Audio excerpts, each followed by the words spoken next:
नमस्कार प्यारे दोस्त, मैं राहुल पालीवाल आप सभी का स्वागत करता हूं आपके अपने परिवार रोजगार अंकित में। उम्मीद है आप सभी स्वस्थ मस्त और बहुत अच्छे होंगे।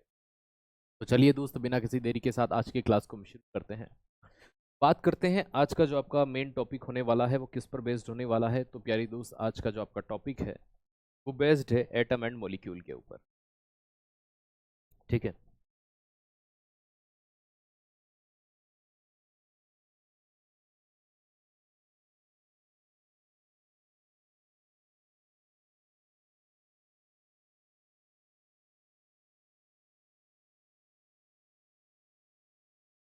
परमाणु और अणु की आज हम बात करने वाले हैं। वेरी गुड आफ्टरनून, नमस्ते। चलिए, राधे राधे। आज हम बात करें तो सबसे पहले हम एटम के बारे में पढ़ेंगे, देन हम मॉलिक्यूल के बारे में पढ़ेंगे, और एटम से एटॉमिक प्रिंसिपल क्या होता है, परमाणु सिद्धांत क्या होता है, इन सभी चीजों के बारे में हम बात करने वाले हैं, है ना। और क्या क्या एक्सेप्शन रहे, क्या क्या अपवाद रहे, इन सभी चीजों के बारे में भी हम पढ़ने वाले हैं। क्लास AWTPO वाले बच्चों के लिए भी है, क्योंकि आपका भी सेम टॉपिक है एटम एंड मॉलिक्यूल। ठीक है, तो आप भी इसे लेंगे, है ना। और सभी, जैसे कि दिल्ली पुलिस की अगर आप बात करते हैं, कांस्टेबल की बात करते हैं, ड्राइवर की बात करते हैं, उन सभी के लिए भी है। ठीक है, तो ये चीज आपने यहां पर नोटिस की अच्छे से। हम बात करते हैं सबसे पहले आज की क्लास में, अगर हम एटम के बारे में बात करते हैं कि भाई परमाणु या एटम जो होता है वो क्या होता है। एटम की बात करें या परमाणु की बात करें, तो सबसे पहले ये जो परमाणु शब्द हमें यहां पर दिखाई दे रहा है, जो एटम शब्द दिखाई दे रहा है, इस शब्द की अगर हम बात करते हैं तो ये शब्द किस व्यक्ति के द्वारा दिया गया। देखो, अगर इस शब्द की वास्तविक निरूपण की बात करें कि वास्तविकता में ये जो टर्म है, एटम वर्ड है, ये किसने दिया, तो ये डेमोक्रिट्स के द्वारा दिया गया। बहुत एक चर्चित नाम है केमिस्ट्री के अंदर, याद रखिएगा, एटम वर्ड गिवन बाय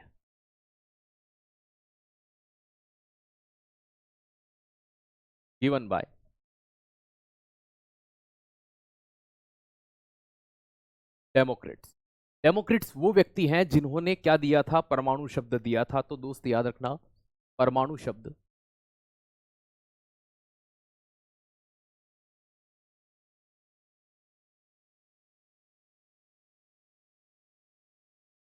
डेमोक्रिट्स द्वारा दिया गया।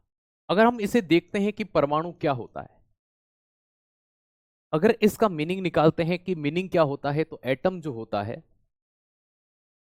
इस एटम का अर्थ क्या होता है, ठीक है, मीनिंग क्या होता है। अगर इन्होंने इस वर्ड को दिया तो कोई ना कोई तो इसका मीनिंग होगा, कोई ना कोई तो इसका अर्थ होगा कि भाई एटम ही क्यों रखा, एटम ही शब्द क्यों रखा। अब आपके माइंड में डोल्टन आ रहा होगा, डोल्टन ने, याद रखिएगा, जो है ना, नया टॉपिक। हाँ बिल्कुल बेटा, नया टॉपिक है।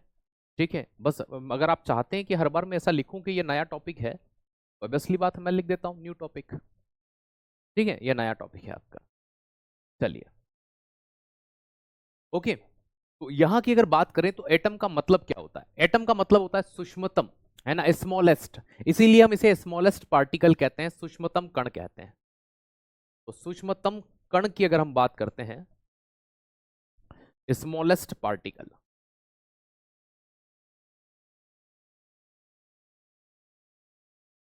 तो इसका मतलब जो निकल करके आया वो क्या निकल के आया कि भाई ये स्मॉलेस्ट पार्टिकल होता है। और ये किसने दिया था, पहली बार ये शब्द का प्रतिपादन किसने किया था, तो डेमोक्रिट्स के द्वारा दिया गया। अब देखो, ये चीज निकल के आती है कि शुरुआती जब केमिस्ट्री का उद्भव हो रहा था, है ना, ये चीज ध्यान रखिएगा। चलिए, मॉक ड्रिल, देखो मॉक ड्रिल तो बोला गया था कि इंडिया में मॉक ड्रिल होगा, पूरा देश सोच रहा था इंडिया मॉक ड्रिल कैसे करेगा। ठीक है, लेकिन बात ये थी कि हम मॉक ड्रिल कर रहे थे तो ऐसा लगा कि भारत कल जो है पूरे भारत को ये बताएगा कि भैया युद्ध में कैसे बचा जाता है। लेकिन भारत ने दुनिया को एक चीज बोल दी कि भैया युद्ध में कैसे बचा जाता है, ये बोल करके, ठीक है, घर में घुस घुस के कैसे ठोका जाता है, कि हम भारत वालों को बता रहे थे कैसे बचेंगे, लेकिन भाई साहब हम तुमको ठोकने के साथ बचा रहे थे। तो वो तो हो गया, चलो जो काम था, ऑपरेशन सिंदूर बहुत अच्छे से हुआ। चलिए, इसी के बाद में एक इनके साथ एक साइंटिस्ट जुड़ते हैं, डेमोक्रिट्स के साथ में आते हैं लिथुलियस। कौन आते हैं, लिथुलियस। इनकी अगर बात की जाए तो ये बड़े प्यारे साइंटिस्ट हुए। इन्होंने कहा कि जो एटम होता है ये इंडिविजिबल पार्टिकल होता है, एटम जो होता है वो अविभाज्य कण होता है ना। इसका मतलब ये भी निकल करके आता है ना। तो एक मीनिंग और निकल करके क्या आता है, तो एटम जो होता है कि परमाणु जो है वो अविभाज्य कण है। तो परमाणु क्या होता है, अविभाज्य कण है, मतलब इसे और नहीं तोड़ा जा सकता।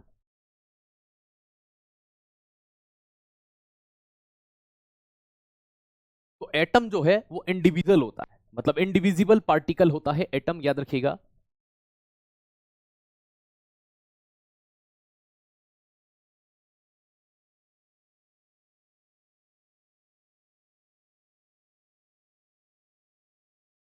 मतलब आप इसे और नहीं तोड़ सकते, ये साइंटिस्ट का मानना था, ये वैज्ञानिकों का मानना था। तो दोस्त इस चीज को ध्यान रखिएगा कि जो इन्होंने ही कहा आगे चल करके कि एक मीनिंग ये भी आता है कि ये इतना छोटा कण है कि इसे आप और नहीं तोड़ सकते। कि सर मतलब फिर भी एटम दिखता कैसा है? जैसे आपने कभी लोहे का टुकड़ा देखा हो, सोने का टुकड़ा, वो आपको दिखाई देता है। अगर आप सोने का इतना छोटा टुकड़ा कर दें कि जिससे वो बना होगा, या आप लोहे का इतना छोटा टुकड़ा कर दें कि जिससे वो बना होगा, दोस्त याद रखिएगा, है ना, वो क्या होता है? फादर ऑफ केमिस्ट्री एंटनी लेवाइसियर को कहा जाता है दोस्त। किसे कहा जाता है? एंटनी लेवाइसियर को। ठीक है, तो ये चीज सामने आती है कि भाई जो एटम होता है, परमाणु होता है, वो स्मॉलेस्ट पार्टिकल होता है, हम इसे और नहीं तोड़ सकते, हम इजीली इसको डिवाइड नहीं कर सकते। और इसके बारे में फिर जब इतनी चीजें सामने आई तो एक व्यक्ति होते हैं भाई जिनका नाम है डॉल्टन, वो एक प्रिंसिपल देते हैं जिन्हें हम डॉल्टन का परमाणु सिद्धांत कहते हैं। क्या कहते हैं? अभी मैंने आपको यह बताया कि जो परमाणु है, एटम है, वो शब्द किसने दिया? डेमोक्रिट्स ने दिया।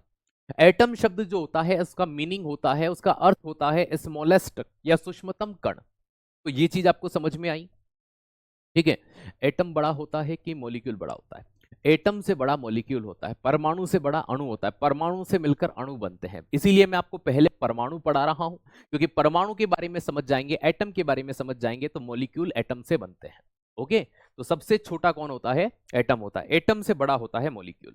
अब हम यहां पर देखते हैं कि जो डॉल्टन साहब थे, तो डॉल्टन के परमाणु सिद्धांत की बात करते हैं। और डॉल्टन का परमाणु सिद्धांत, ऐसा क्या कहा इस बंदे ने जो आज दुनिया इनके प्रिंसिपल, हालांकि इनकी आधी कही हुई चीजें जो थी ना वो गलत सिद्ध हुई, लेकिन अगर ये प्रिंसिपल पहली बार नहीं देते तो हो सकता है कि ये चीजें सामने नहीं आती। तो एटॉमिक प्रिंसिपल ऑफ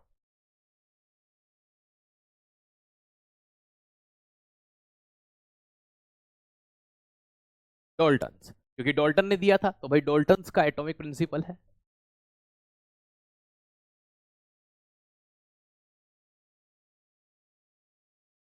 तो डॉल्टन का परमाणु सिद्धांत, वैसे इन्होंने इसकी अवधारणा की जो नींव रखी थी वो 1803 में रखी थी, लेकिन ये जब किताबों में प्रस्तुत हुआ वो साल कौन सा था? 1808 का। तो 1808 में एक प्रिंसिपल सामने आता है, क्योंकि इसके पहले दुनिया में अभी तक कोई और साइंटिस्ट नहीं हुए जिन्होंने एटम के बारे में इतनी अच्छी चीजें बताई हो। इन्होंने कहा, है ना, ये जो चीजें हमें समझ में आई ना कि डेमोक्रिट्स ने कहा था ये स्मॉलेस्ट पार्टिकल है, ये सारी चीजें कब निकल करके आती है? जब डॉल्टन अपना सिद्धांत देते हैं कि भाई अगर किसी भी, अगर हम केमिस्ट्री या दुनिया के किसी भी ऐसे पदार्थ की बात करें जो सभी, है ना, किससे मिलकर बने होंगे, तो सभी पदार्थ जो होते हैं, जैसे कि हम यौगिक की बात कर ले, हम तत्व की बात कर ले, वो परमाणु से बने होते हैं, है ना। तो सभी पदार्थ, सबसे पहली चीज, सभी पदार्थ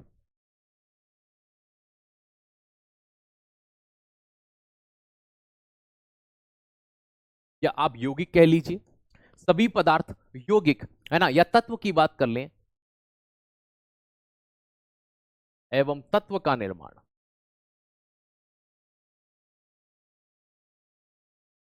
किससे होता है? परमाणु से हुआ है।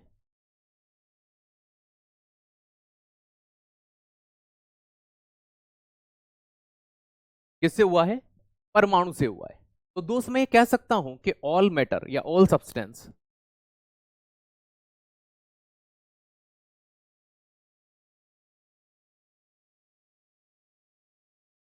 Compound and element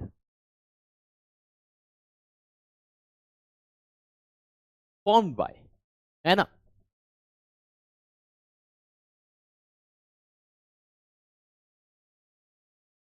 formed by, किससे बने भैया? एटम। दुनिया की हर एक चीज छोटे कण से मिलकर बनी है। ये इन भाई साहब से पहले भारत के एक व्यक्ति बता के गए कि दुनिया की या ब्रह्मांड का प्रत्येक वस्तु का निर्माण छोटे कण से मिलकर बना है। बस उन्होंने ये नहीं बोला कि परमाणु से बना है। वो थे महर्षि कणाद, है ना, सन 860 ईसा पूर्व। ये कब आ रहे हैं? 1800 में। वो 1800 से भी, है ना, 1800 से भी कितने, 860 साल पहले ये बता के चले गए थे। 860 ईसा पूर्व की बात की जाती है, मतलब लगभग लगभग अगर मैं आपसे बात करूं तो आज से 2500 साल पहले, मतलब इनकी खोज से 2500 साल पहले, है ना, इनकी खोज से 2500 साल पहले इन एक व्यक्ति ने, जो भारत के रहने वाले थे, जिनका नाम था महर्षि कणाद, उन्होंने कह दिया था दुनिया की प्रत्येक वस्तु छोटे छोटे कणों से, स्मॉलेस्ट पार्टिकल से मिलकर बनी है, जिन्हें हम क्या कहते हैं, जिन्हें हम एटम के रूप में जानते हैं, जिन्हें हम परमाणु कहते हैं।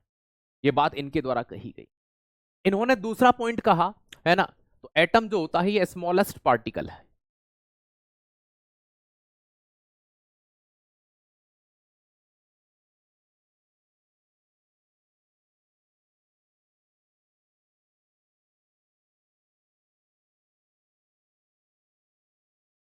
सूक्ष्मतम कण के रूप में हम किसे जानते हैं, तो दोस्त याद रखिएगा हम परमाणु को जानते हैं, ये भी इन्होंने कहा। और सबसे मेन चीज यह सिद्ध नहीं कर पाए, लेकिन इन्होंने बताया कि जो परमाणु होता है वो उदासीन होता है, न्यूट्रल होता है। अगर मैं आपसे कहता हूं कि पर ये कैसे होता है, ये इस चीज को सिद्ध नहीं कर पाए कि जो परमाणु होता है वो उदासीन होता है।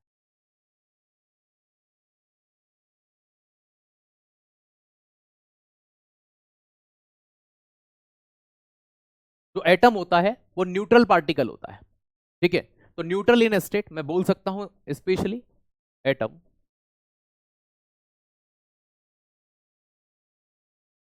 Neutral in state.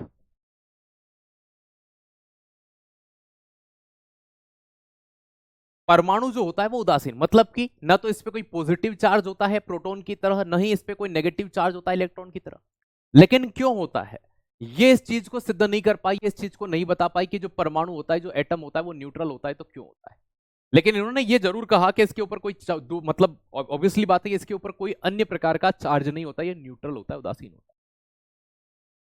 सबसे मेन चीज इन्होंने एक लाइन कही थी कि किसी भी एटम को न तो उत्पन्न किया जा सकता है, नहीं नष्ट किया जा सकता। अगर ऐसा होता तो हर कोई आदमी घर में बैठ करके सोना बना लेता, कुछ भी कर सकता था। तो याद रखिएगा परमाणु को न तो उत्पन्न कर सकते हैं, नहीं नष्ट कर सकते हैं। आपने law of conservation of energy पढ़ा होगा, है ना, 8th 9th में। ऊर्जा को न तो उत्पन्न किया जा सकता है, नहीं नष्ट किया जा सकता है।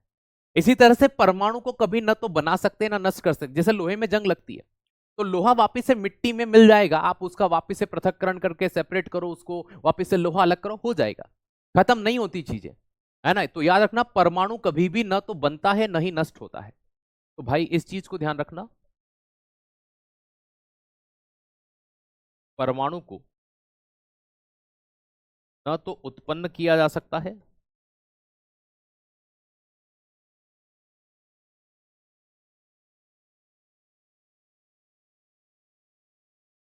नहीं नष्ट किया जा सकता है।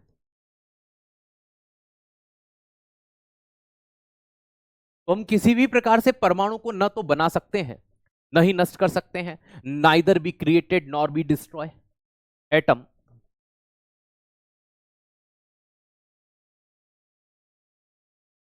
Neither be created nor be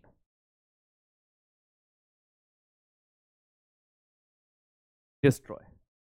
न तो हम परमाणु को बना पाएंगे, न हम परमाणु को नष्ट कर पाएंगे।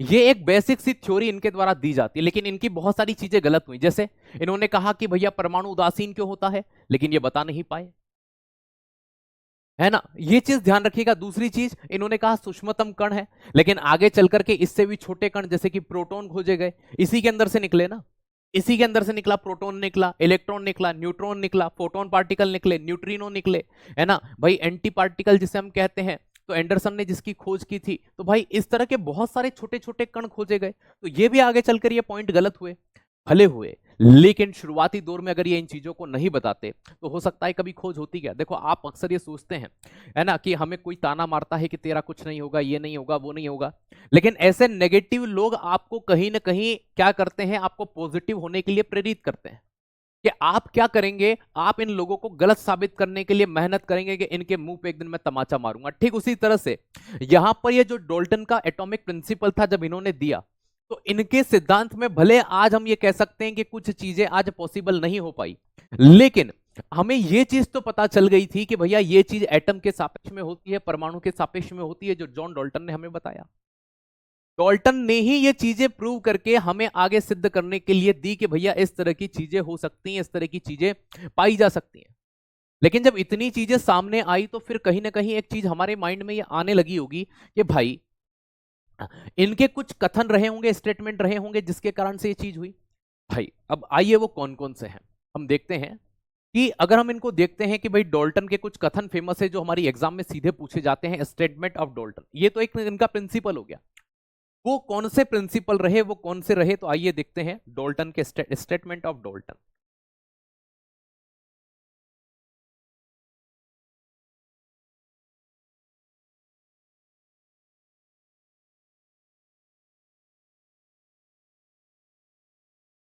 डॉल्टन के कथन, इन्होंने कुछ ऐसी बातें बोली हैं जो एग्जाम में अक्सर पूछी जाती हैं कि बताइए निम्न में से ये बात किसने कही थी, तो ये डॉल्टन के माध्यम से कही गई। और वो कथन आज की तारीख में बड़े फेमस हैं, बड़े ही काम के भी रहे वो आगे चल करके। पहली चीज, परमाणु रासायनिक अभिक्रिया में भाग लेता है। ये किसने बताया था कि एटम केमिकल रिएक्शन में पार्टिसिपेट करता है? डॉल्टन ने। इन्होंने कहा कि atom participate in chemical reaction, परमाणु रासायनिक अभिक्रिया में भाग लेता है।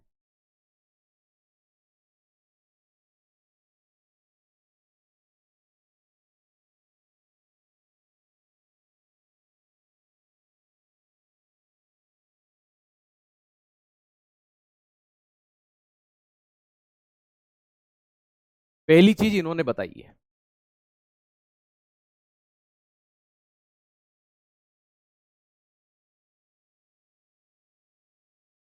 Atom participate in chemical reaction,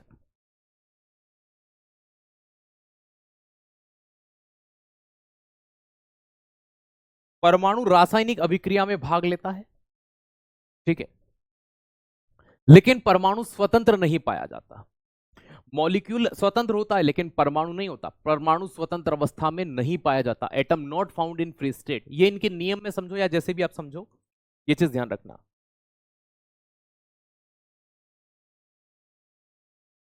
atom not found in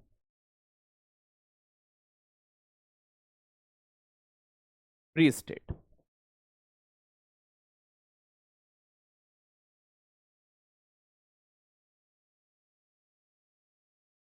परमाणु स्वतंत्र अवस्था में नहीं पाया जाता।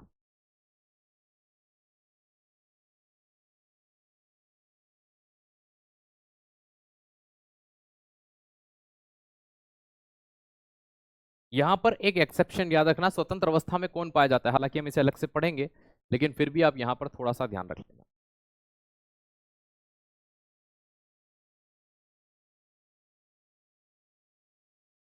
अणु स्वतंत्र अवस्था में पाया जाता है।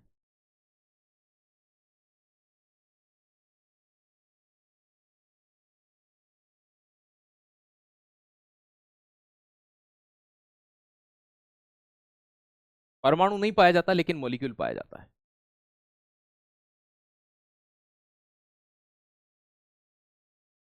मॉलिक्यूल फाउंड इन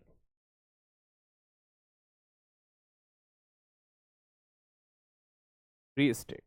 सर स्वतंत्र अवस्था का मतलब क्या होता है, फ्री स्टेट का मतलब क्या होता है? स्वतंत्र अवस्था का मतलब यह होता है कि अगर आप सोने का सबसे छोटा कण अगर नेचुरल तौर पर ढूंढोगे तो वो आपको नहीं मिलेगा, है ना। मान लीजिए लोहे को आपने तोड़ा, बहुत छोटा कील लोहे का, जिसमें उसके सारे गुण पाए जाते हैं, वो सबसे छोटा कण जो होता है वो अणु होता है, मॉलिक्यूल होता है। मॉलिक्यूल से छोटा तोड़ने के लिए आपको लेबोरेटरी या प्रयोगशाला का उपयोग करना पड़ेगा, जिसके माध्यम से आप इसे प्राप्त कर सकते हैं, लेकिन नेचुरल तौर पर ये कभी भी स्वतंत्र अवस्था में नहीं पाया जाता। ओके, ये चीज ध्यान रखना। और एक चीज इनका कथन बड़ा फेमस है ना, ये हालांकि मॉलिक्यूल के सापेक्ष है, लेकिन हम इनके स्टेटमेंट की बात कर रहे हैं तो मैं सारे स्टेटमेंट इनके एक साथ ही लिख रहा हूं, ठीक है। अणु वह सूक्ष्मतम कण है जिसमें पदार्थ के सारे गुण होते हैं। यह भी कथन किसका था? डॉल्टन का।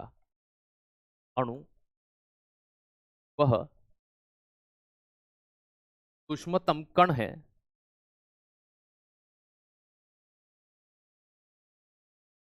जिसमें उस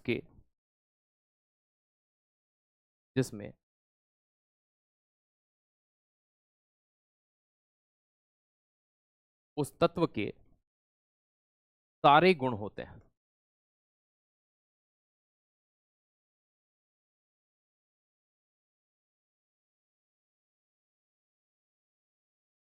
जिसमें उस तत्व के सारे गुण पाए जाते हैं।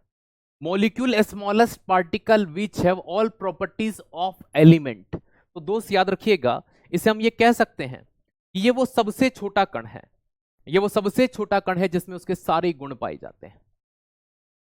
ठीक है, तो दोस्त ये भी आपको ध्यान रखना है कि मॉलिक्यूल जो होता है, molecule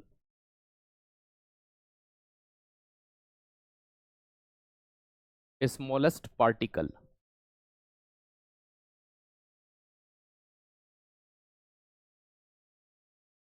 which have all properties of element, जिसमें उस तत्व के सारे गुण देखने को मिल जाएंगे, सारे के सारे गुण देखने को इजीली मिल जाएंगे, दोस्त याद रखिएगा। ठीक है, तो ये 3-4 पॉइंट्स जो हैं ये किसने दिए थे, डाल्टन ने, जो बहुत फेमस है, जो इजीएस्ट तौर पर आपसे बहुत बार एग्जाम में पूछे जाते हैं कि ये किसने कहा था कि भैया अणु में उसके, है ना, याद रखिएगा, किसी तत्व के सारे गुण, है ना, उस छोटे कण में पाए जाते हैं, जिसमें भैया सीधी सी बात है उसे क्या कहा जाता है, अणु कहा जाता है। अणु में किसी तत्व के सारे गुण पाए जाते हैं, यह वह सबसे छोटा मतलब कण है, पार्टिकल है। अणु किसी तत्व का वह सबसे छोटा कण है जिसमें उसके सारे गुण पाए जाते हैं। 3-4 तरह से इसको घुमा के पूछ सकते हैं, आंसर एक ही होगा, डाल्टन ने कहा था, है ना। ये किसने कहा था कि भैया अणु स्वतंत्र अवस्था में पाया जाता है लेकिन परमाणु नहीं पाया जाता, डाल्टन ने ही बताया था।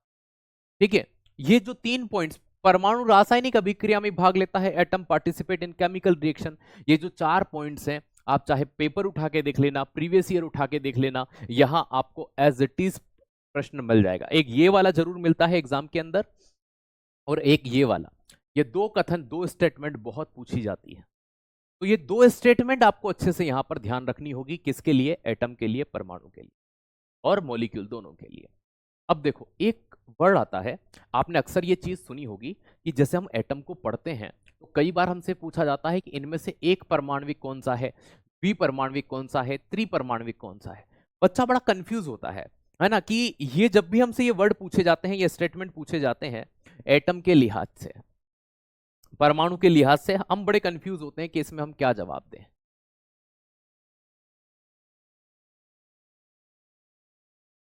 हम इसमें बड़े कंफ्यूज होते हैं कि हम इसके अंदर का क्या जवाब दें।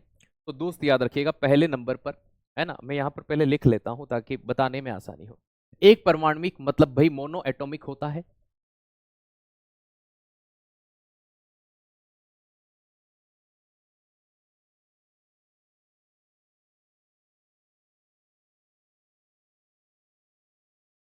एक परमाणविक, इसी तरह से आपका द्विपरमाणविक मतलब डाई एटॉमिक होता है।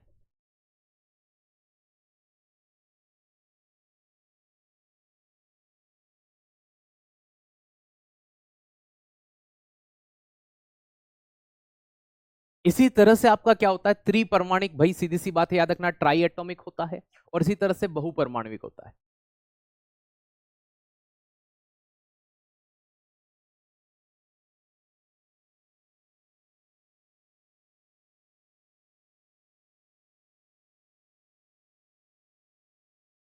और इसी तरह से क्या होता है, बहुपरमाणिक पॉली एटॉमिक होता है।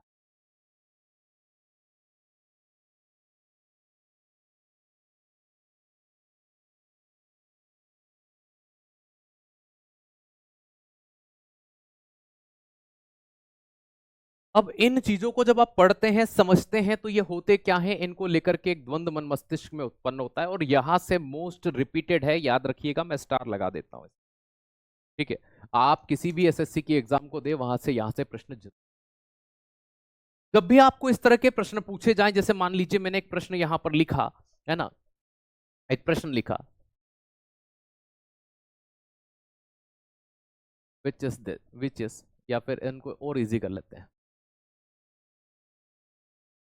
कौन एक परमाणविक है।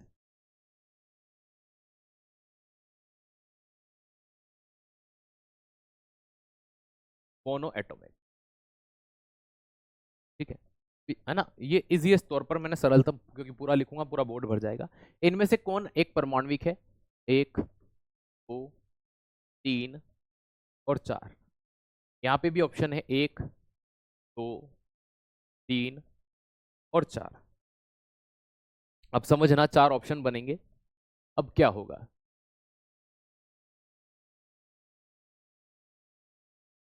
Oxygen, hydrogen, nitrogen, helium. इनको हम ऐसे भी यहां पर लिख सकते हैं, ठीक है, O2, H2, ठीक है, नाइट्रोजन गैस और हीलियम गैस। किसी भी तरह से आपसे इस तरह से प्रश्न पूछ सकते हैं, ठीक है। अब मैं आपको ये चीज बताता हूं, पहले पढ़ा देता हूं, फिर आपसे इनके जवाब पूछूंगा कि देखो दोस्त कौन कौन इसमें क्या होते हैं, एक परमाणविक होते हैं। जैसे समझिएगा, अक्सर जब भी आप हाइड्रोजन गैस की बात करते हो तो आप क्या लिखते हो भाई, जिसमें सिर्फ एक परमाणु होता है वो एक परमाणविक कहलाता है। जैसे समझना, अगर मैं यहां पर बोलता हूं हीलियम की बात करी तो हीलियम में कभी भी टू नहीं आता, ठीक है। अब दोस्त याद रखिएगा, helium, neon, organ, krypton, xenon, radon, ठीक है। Helium gas, neon gas, organ gas, krypton gas, xenon gas और रेडॉन गैस।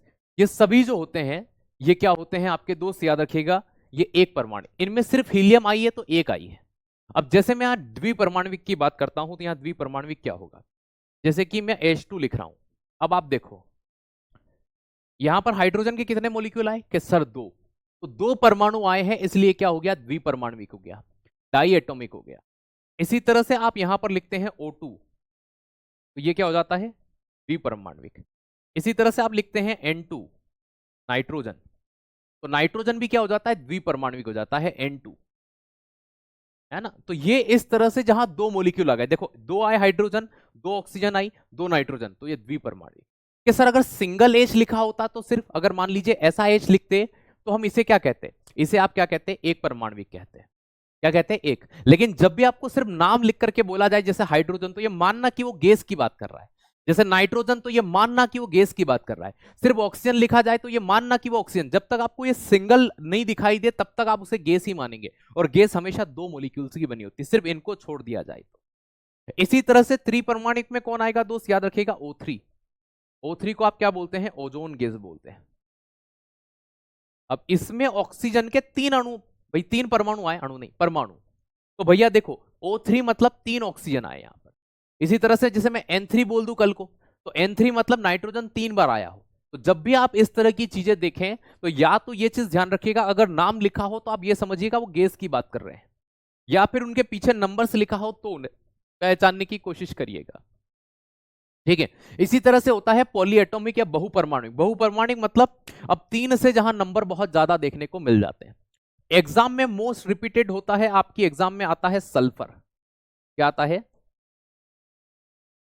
सल्फर। बहुत ज्यादा पूछा जाने वाला एग्जाम में यह है दोस्त, याद रखिएगा, सल्फर मोस्ट रिपीटेड। स्टार बना रहा हूं क्योंकि सल्फर के जो मॉलिक्यूल होते हैं वो S8 होता है।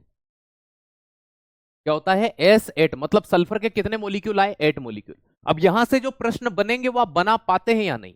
मैंने अभी आपको पढ़ाया कि भाई जिसमें सिर्फ एक आपको दिखाई दे रहा हो, हीलियम एक बार आया हो, तो दोस्त वो एक परमाणविक, द्विपरमाणविक, द्विपरमाणविक और बहुपरमाणविक। ये एटॉमिक हो गए सारे के सारे आपके, कि हाँ सर। अब इस प्रश्न का आप जवाब दीजिए, मैंने अभी आपको पढ़ाया, इनसे बाहर आपके प्रश्न नहीं पूछे जाते। यहां मैंने बोला देखो, मैंने आपसे यहां बोला कि जब भी सिर्फ ऐसे नाम लिख दिए जाएं ऑक्सीजन, तो ये गैस को रिप्रेजेंट कर रहा है, तो ये मान लेते हैं कि O2 होगा, हाइड्रोजन मतलब H2 होगा, और नाइट्रोजन मतलब N2 होगा, और हीलियम का सिर्फ सिंगल आता है। तो यहां पर भाई राइट आंसर हमारा क्या हो जाएगा, यहां पर राइट आंसर एक परमाणु पूछा है, हीलियम हो जाएगा। क्या हो जाएगा, हीलियम हो जाएगा।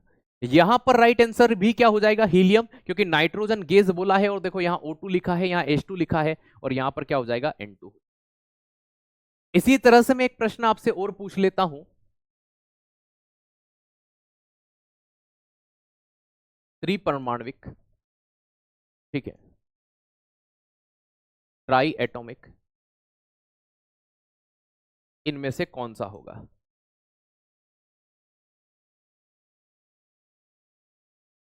अभी मैंने पढ़ाया है आपको ये।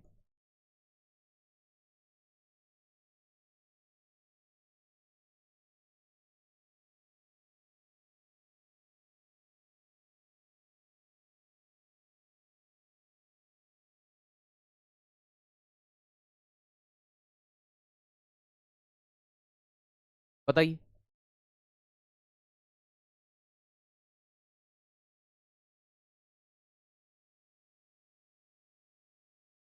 इस वाले का जवाब दीजिए, अभी जो पूछा है।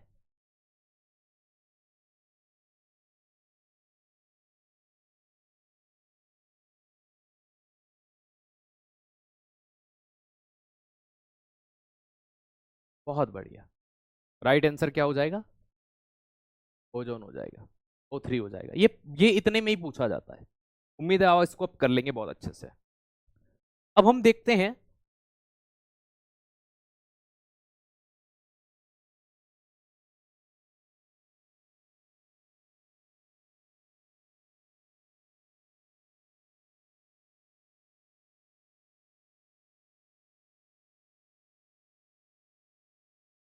परमाणु संरचना, एटॉमिक स्ट्रक्चर।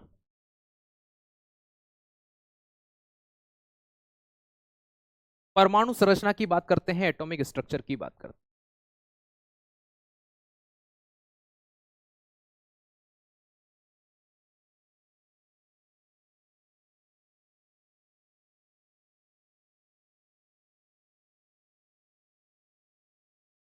ये एक परमाणु की संरचना है, ये एक एटम का स्ट्रक्चर है। ठीक है। अब जब हम पहली बार देखते हैं इस चीज को तो हमें ये चीज समझ में आती है।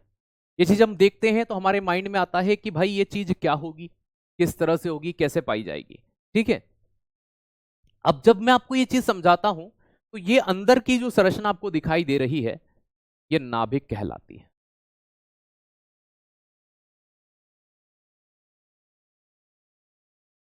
न्यूक्लियस कहलाती है। इस न्यूक्लियस की खोज किसने की थी? है ना, इसको डिस्कवर्ड किसने किया था?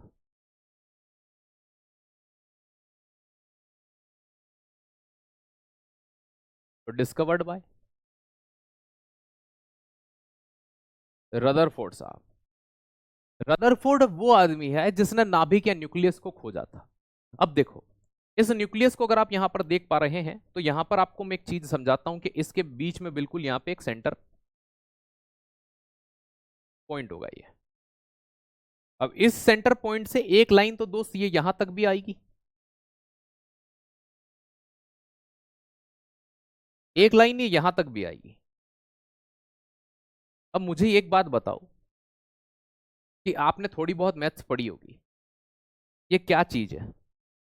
थोड़ी बहुत मैथ्स आपने पढ़ी होगी, मुझे बताओ ये क्या चीज है? ये गोले में इतना सा हिस्सा आना, ये यहां तक भी आ सकता था, लेकिन इस सेंटर से लेकर ये इस गोले में यहां तक और इस गोले में यहां तक, ये क्या कहलाता है? आप इतना तो पढ़े होंगे दोस्त।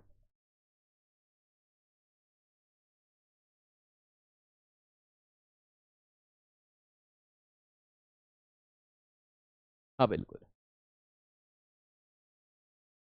लाइट खराब है बेटा, आंधी तूफान के कारण लाइट नहीं है। ठीक है, इन्वर्टर पे क्लास चल रही है, तो ये उसी की देन है।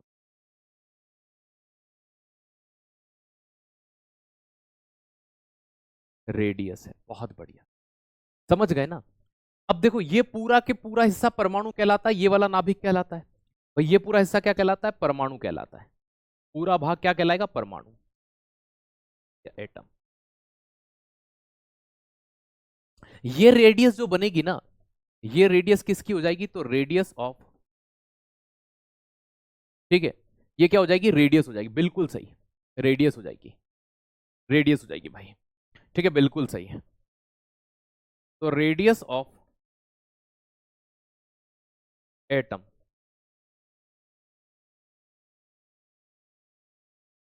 परमाणु की त्रिज्या। और ये रेडियस किसकी हो जाएगी?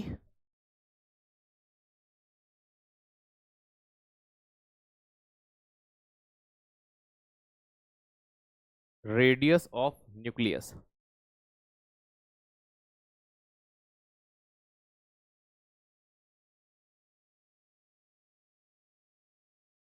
नाभिक की त्रिज्या, दो त्रिज्याएं हो गई। अब आपकी एग्जाम में प्रश्न ये आता है कि नाभिक की त्रिज्या का मापन किस में करते हैं और परमाणु की त्रिज्या का मापन किस में करते हैं। और एक एसएससी का बहुत खतरनाक प्रश्न बताता हूं, मैं आपको हर वो कॉन्सेप्ट क्लियर करके बढ़ता हूं जहां से घुमा करके प्रश्न पूछे जाते हैं। ठीक है, तो ये त्रिज्या हो गई, ये रेडियस हो गई, ये आप बिल्कुल समझ पाए। जब भी आपसे पूछा जाए कि एटम की रेडियस का मापन या परमाणु की त्रिज्या का मापन किस में करते हैं, तो दोस्त एंगस्ट्रॉम में करते हैं। किस में करते हैं? एंगस्ट्रॉम।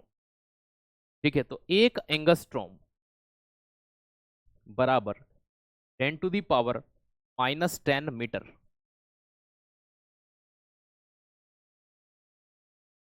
काई में करते हैं एंगस्ट्रॉम।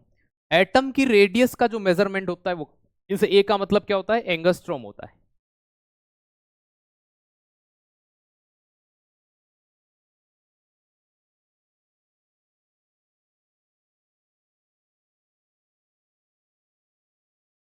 एंगस्ट्रॉम। ये प्रश्न कई बार पूछा जाता है कि परमाणु की त्रिज्या कितनी होती है? 10⁻−10, 10⁻−10 मीटर होती है। इसी तरह से यहां से प्रश्न आता है कि नाभिक की त्रिज्या का मापन काई में करते हैं, तो फर्मी में करते हैं। काई में करते हैं। एक फर्मी बराबर 10⁻−15 मीटर होता है। क्या होता है? एक फर्मी बराबर क्या होता है? 10⁻−15 मीटर होता है। 10⁻। अब ये जो है, ये दोस्त क्या कहलाता है? एफ का मतलब फर्मी।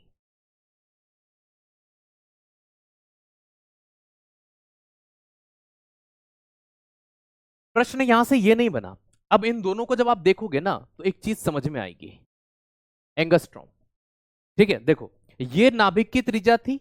इस नाभिक की त्रिज्या का मापन किस में करते हैं? मुझे एक चीज हमेशा ध्यान रखना। मुझे एक बात बताओ कि माइनस की, मान लीजिए कि 10 बड़ा है कि माइनस का 5 बड़ा है। मुझे एक बात बताओ, माइनस का 10 बड़ा है कि माइनस का 5 बड़ा है?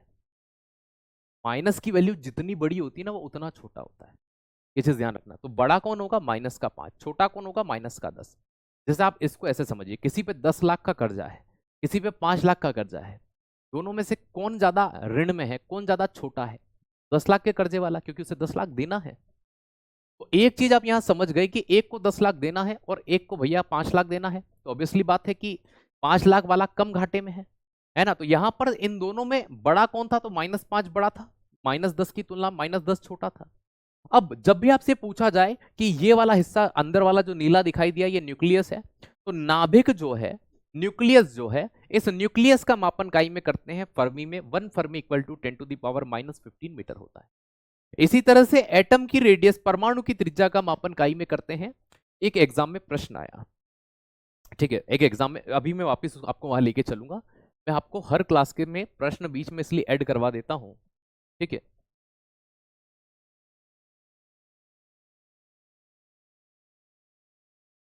नाभिक के आकार से परमाणु का आकार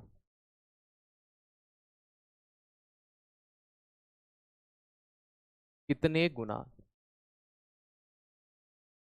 है?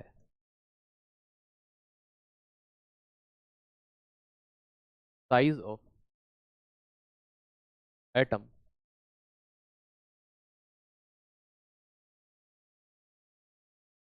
How many times of size of nucleus. परमाणु का आकार जो है वो नाभिक के आकार से कितने गुना ज्यादा है? ये प्रश्न आपकी एग्जाम में रिपीटेड है, चाहे आप रेलवे में हो, किसी में भी हो, बहुत पूछा जाता है। बच्चा बोलता है कि टीचर जी आपने पढ़ाया नहीं, भैया आपने पढ़ाया नहीं। ठीक है, ये प्रश्न जब वो देखता है ना, ऑप्शन भी अच्छे होते हैं, ए, बी, सी, डी।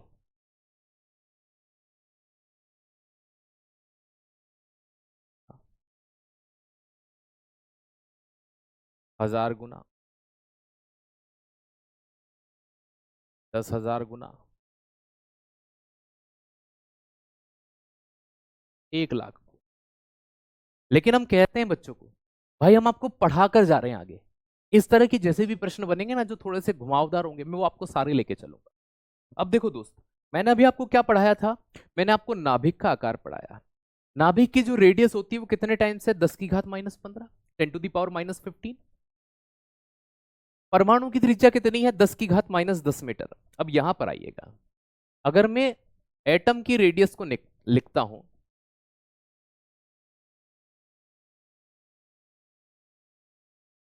और मैं मॉलिक्यूल की रेडियस की बात करता हूं, सॉरी न्यूक्लियस की रेडियस की बात करता हूं,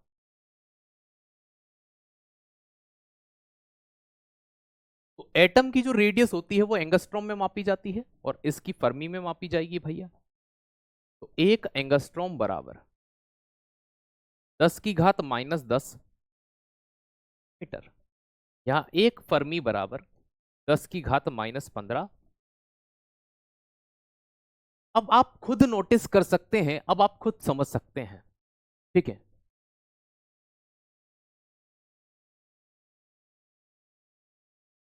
ओके, अब आप यहां देखिए, जब हम एटम के रेडियस की बात करते हैं, हम न्यूक्लियस के रेडियस की बात करते हैं, तो हमें एक चीज यहां ध्यान में आती है, 10⁻⁻10 मीटर, 10⁻⁻15 मीटर। चलिए दोस्त याद रखिएगा, ठीक है।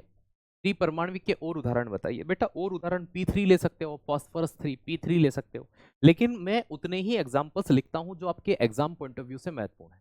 मैं आपको एक्स्ट्रा डाटा नहीं देना चाहता, मैं आपको उतना देना चाहता हूं जो आपके एग्जाम में काम का हो।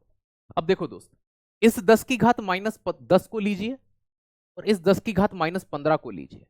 अब इनमें से बड़ा कौन है मुझे ये बताओ, सबसे पहले आप ये बताइए इन दोनों में से बड़ा कौन है, इनमें से बड़ा कौन होगा, जिसकी पावर माइनस में जितनी छोटी होती है वो उतना बड़ा होता है। तो इन दोनों में बड़ा कौन निकला, ये वाला भैया, आपका जो एटम है वो बड़ा है बजाय किसके, नाभिक के।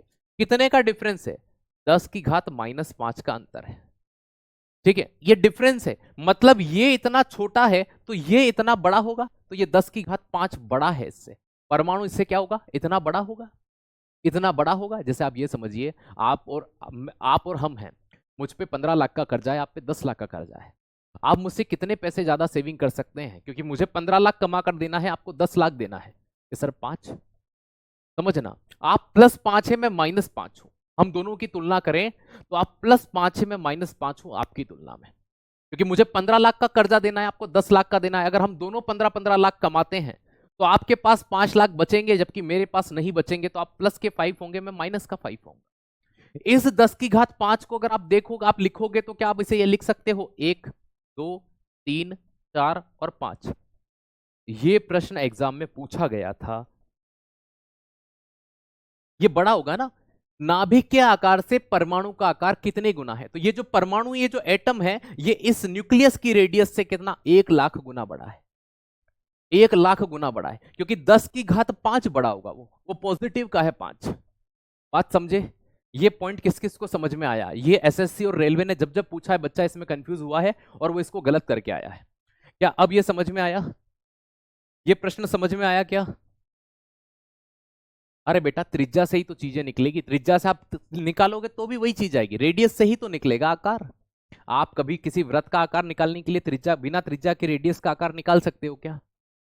पर मुझे एक बात बताइए, किसी भी सर्कल का अगर आपको किसी वृत्त का आकार निकालते हो, बिना रेडियस के निकाल सकते हो क्या? नहीं ना, तो वहीं से तो आएगा।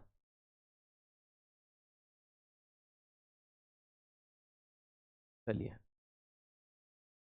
एक बार फिर से मैं समझाता हूं, अरे अधिकतर बच्चे तो समझ चुके हैं, देखो फिर से समझना। बेटा मैंने आपको एक परमाणु की संरचना बताई कि इस तरह से परमाणु होता है। ये जो लाल स्ट्रक्चर दिख रहा है, इस सेंटर से लेकर यहां तक ये परमाणु है, ये एटम है। इस लाल बिंदु से लेकर के ये नीला सर्कल जो दिख रहा है, ये आपका न्यूक्लियस है, अंदर वाला। सेल पढ़ते हो ना, उसमें भी सेम होता है। इसकी साइज होती है न्यूक्लियस की 10⁻⁻15, 10⁻⁻1 फर्मी बराबर 10⁻⁻15। ठीक, यहां देखना, इस पूरे यहां से लेकर यहां तक इस परमाणु की जो साइज होती है, 1 एंगस्ट्रॉम बराबर 10⁻⁻10 मीटर इसकी रेडियस। इसकी त्रिज्या 10⁻⁻10 होती है, इसकी त्रिज्या 10⁻⁻15 होती है। मुझे बताओ 10⁻⁻10 बड़ा है कि 10⁻⁻15 बड़ा है? तो आपके माइंड में क्या आएगा, सर माइनस में जितने होते हैं उतना छोटा होता है, जितना बड़ा नंबर माइनस का उतना छोटा। ठीक है, तो भैया ये बड़ा हो गया। अब इन दोनों के बीच में कितना डिफरेंस है कि सर 10⁻5 का अंतर है, और 10 की घात 5 को 1 लाख बोलते हैं। मतलब कि ये जो आपका परमाणु था ये नाभिक से 1 लाख गुना बड़ा है। कितना बड़ा है? अब यहां पे आपके कल को मान लीजिए ये 1 लाख गुना न दे करके 10 की घात 5 भी दे दे तो भी वही चीज होगी। ये प्रश्न जब जब एग्जाम में आता है बच्चा इसे गलत करता है, समझ नहीं पाता कि वो पूछना क्या चाह रहा था। ठीक है, इसमें आपकी भी गलती मैं नहीं मानूंगा, क्योंकि ऑब्वियसली बात है कि एग्जामिनर ने इसको इतना घुमा दिया कि बच्चा खुद उलझ जाता है कि भाई वो पूछना क्या चाह रहा है, वो जानना क्या चाह रहा है। ठीक है, इतनी चीजें समझ में आ गई आपको? बहुत अच्छी बात है, बहुत अच्छी बात है। अब थोड़ा सा और आगे बढ़ते हैं। जब हम इस एटम के स्ट्रक्चर को पढ़ ही रहे हैं तो हम वापस से परमाणु की बात करते हैं, एटम की बात करते हैं। ये एटम हो गया और इसके अंदर एक गोला और होता है जिसे हम न्यूक्लियस कहते हैं। तो भाई ये आपका एटम हो गया, परमाणु हो गया। ठीक, और ये हिस्सा आप जानते ही हैं,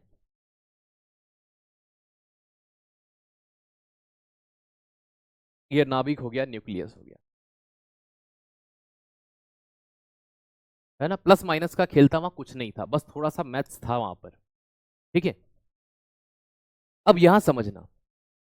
अब जब हम इनको देखते हैं तो हमारे माइंड में एक चीज आती है, जैसे कि डोल्टन साहब ने एक लाइन कही थी। ठीक है, डोल्टन साहब ने क्या कहा था, एक लाइन कही थी डोल्टन साहब ने। ठीक है, कि ये है ना, यहां पर ये सूक्ष्मतम कण है। क्या कहा इन्होंने? स्मॉलेस्ट पार्टिकल होता है परमाणु। ये डोल्टन साहब ने एक लाइन कही थी। लेकिन वो कहते हैं ना कि समय का फेर बदलता है, समय का फेर बदलता है। ठीक है, हर मुश्किल का हल निकलता है, समय का फेर बदलता है, हर मुश्किल का हल निकलता है। तुम करते रहे गए, तुम करते रहे गए, atom bomb atom bomb atom bomb. ठीक है, तुम करते रहे गए, atom bomb atom bomb atom bomb. ठीक है, और अगली लाइन सुन, तुम करते रहे atom bomb atom bomb atom bomb, और हमारे सुतली बम से भी, हमारे सुतली बम से भी, ठीक है, आतंकियों के ठिकाने, आतंकियों के ठिकाने निकलते हैं। मतलब कुल मिला के बात ये, वो बोल रहे मासूम मारे गए। अगर ऐसे मासूम मरते हैं तो लाखों मारे जाएं। ऐसे मासूम हैं, वो कह रहे हैं कि हमारी छोटी बच्चियां मरी, ये मरी, वो आतंकवादियों के परिवार हैं। ठीक है, वो आतंकवादियों के परिवार हैं और वो आतंकवादियों के साथ रहेंगे तो मरेंगे। अब इसमें मासूम क्या हो गए? मासूम थे तो अलग रखना था। ठीक है, आओ इधर। इन्होंने कहा कि सूक्ष्मतम कण होता है, डोल्टन ने कहा। लेकिन कुछ वैज्ञानिकों ने क्या किया, जब चीजों को खोजा, इस परमाणु का और अध्ययन किया, तो इनको यह पता चला, दोस्त याद रखिएगा, है ना भाई, चीथड़े चीथड़े इतना बुरा तो किसी ने नहीं मारा होगा यार आज तक। मतलब सोचने वाली बात है, इतनी गंदी तरह से। भाई साहब इनको समझ में भी नहीं आता, अपन मार के आ जाते हैं और इनको पता ही नहीं चलता। ये बोलते हैं हमने 5 गिरा दिया, 2 इनकी सीमा में गिरे। चलो तुमने गिरा दिए, जनहानि तो बताओ। गिरने के बाद जनहानि तो होती होगी, तुमने पकड़े वही बता दो। 5 गिराए, 3 तुम्हारे इधर गिरे, कितने सैनिक पकड़ लिए तुमने, यही बता दो तुम। चलिए, ठीक है। अब हुआ क्या कि डॉल्टन साहब ने कहा परमाणु ही सबसे छोटा होता है, लेकिन वो कहते हैं ना कि आज नहीं तो कल निकलेगा, मुश्किल का हल तो जरूर निकलेगा। तो भाई साहब ये नाभिक के अंदर भी इन्होंने 2 कण खोज मारे। और किसको खोज लिया? एक खोजा प्रोटॉन को, प्रोटॉन की खोज हो गई। प्रोटॉन नाभिक के अंदर पाया जाता है।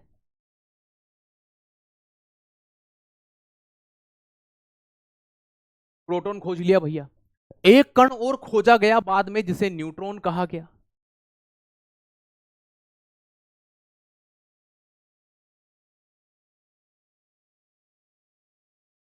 तो प्रोटॉन और न्यूट्रॉन की खोज कर ली गई भाई। किसकी कर ली गई? प्रोटॉन और न्यूट्रॉन की। तो ये प्रोटॉन और न्यूट्रॉन के कण खोजे गए, ये दोनों ही नाभिक के अंदर पाए जाते हैं, न्यूक्लियस के अंदर पाए जाते हैं दोनों कण।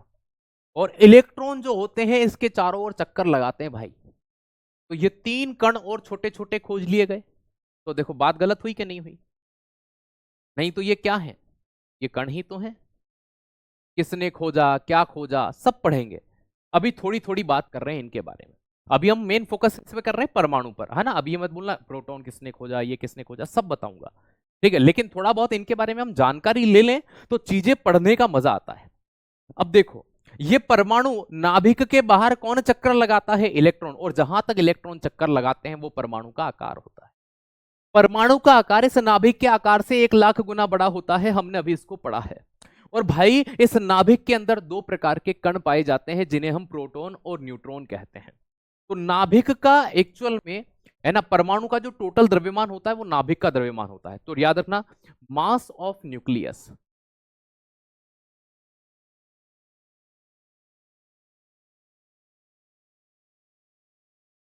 नाभिक का द्रव्यमान,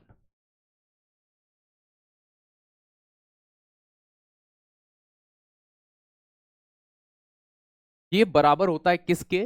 तो याद रखिएगा, मास ऑफ एटम के।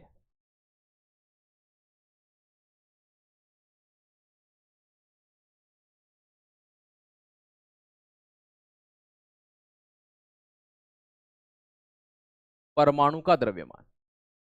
अब देखो, ये सिंपल सी बात है, इस पूरे परमाणु का जो द्रव्यमान होता है, इसका जो एक्चुअल में वजन समझ लो आप, किलोग्राम में जो लिखते हैं वो द्रव्यमान।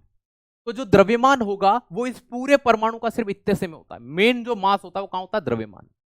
तो ये कहते हैं कि इस एटम का पूरा द्रव्यमान कहां है? ये नाभिक में है। मतलब नाभिक का द्रव्यमान ही परमाणु का द्रव्यमान है। और परमाणु जो एक्चुअल में द्रव्यमान होता है, मास ऑफ एटम होता है, वो मास ऑफ न्यूक्लियस के बराबर होता है। अब मुझे एक बात बताओ, मैं कहता हूं कि एक टेबल पे तुम दो लोग बैठे हो, तो उस टेबल का जो वजन है वो तुम दो लोगों का वजन है। टेबल का जो वजन है उस पे बैठे हुए लोगों का वजन है, और आप उस दो जो लोग उस पे बैठे हुए हो तो आपका ही वजन तो टेबल पे है ना। जैसे मान लीजिए मैं हूं और आप हैं, हम दोनों का वजन मान लेते हैं जितना भी हो, 70 किलो 80 किलो, ठीक है। 70 किलो और 80 किलो हम एक टेबल पे बैठे हुए, मैं कहता हूं टेबल पे जो वजन है वो हम दोनों का वजन है। बात सही है, टेबल पे जो वजन है वो हम दोनों का वजन है। तो हम दोनों का भी तो कुछ वजन होगा, हम दोनों का भी तो कुछ वजन होगा, प्रोटॉन और न्यूट्रॉन का। तो मतलब जो परमाणु का द्रव्यमान होता है, जो एटॉमिक मास होता है,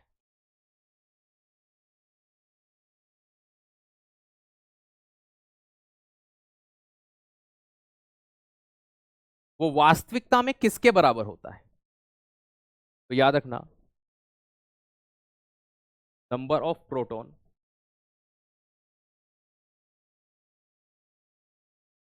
प्लस नंबर ऑफ न्यूट्रॉन।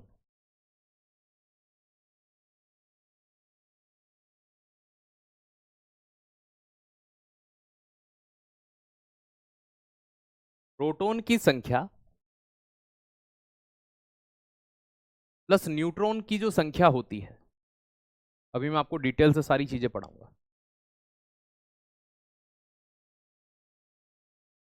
उसे ही क्या बोला जाता है? परमाणु का द्रव्यमान बोला जाता है। मतलब इस प्रोटॉन की जितनी संख्या होगी और न्यूट्रॉन की जितनी संख्या होगी, वही क्या बनता है? परमाणु द्रव्यमान बनता है। ये टॉपिक अच्छे से पढ़ना है ना, ये अच्छे से पढ़ोगे तो आपको पीरियोडिक टेबल वाले टॉपिक में दिक्कत नहीं आएगी, है ना। ये डायग्राम बनाना, अरे डायग्राम में है क्या? दो गोले तो हैं, हर बार बनाना है। जितनी चीज मैं बोर्ड पे बनाता हूँ आपको बनानी है, पूछने की आवश्यकता नहीं है, पूछने की आवश्यकता नहीं है, बनाना ही है। ठीक है, चलिए।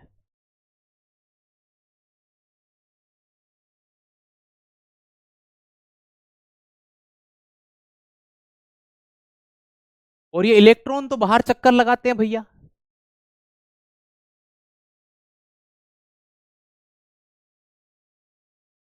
इनसे तो क्या ही कहें, ये तो बाहर घूम रहे हैं।